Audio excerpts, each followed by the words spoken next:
అందరికీ నమస్కారం. నా పేరు డాక్టర్ చిన్నబాబు సుంకవల్లి. నేను హైదరాబాద్ అపోలో హాస్పిటల్లో రోబోటిక్ సర్జికల్ ఆంకాలజిస్ట్గా పనిచేస్తున్నాను.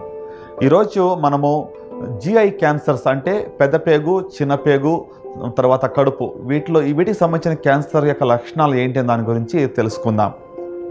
ముఖ్యంగా ఇక పెద్ద పేగు, చిన్న పేగు క్యాన్సర్స్లో మరి మనకు కనబడినటువంటి లక్షణాలు ఏంటి అంటే మల విసర్జనలో ఆ ప్రక్రియలో మార్పులు రావడం. అంటే కొన్నిసార్లు ఎక్కువగా విరోచనాలు అవ్వటం, తరచుగా విరోచనాలు అవుతున్నాయంటే అది క్యాన్సర్ లక్షణం అయి ఉండవచ్చు. తగ్గని మానని విరోచనాలు, అలాగనే మరి మన యొక్క మల విసర్జనలో రక్తం కనబడినట్లయితే, లేకుంటే చీమి లాంటిది వచ్చినట్లయితే అది క్యాన్సర్ యొక్క లక్షణం అయి ఉంటుంది.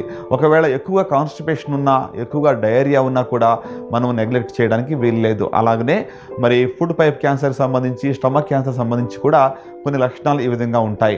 మింగడానికి ఇబ్బందిగా ఉంటుంది.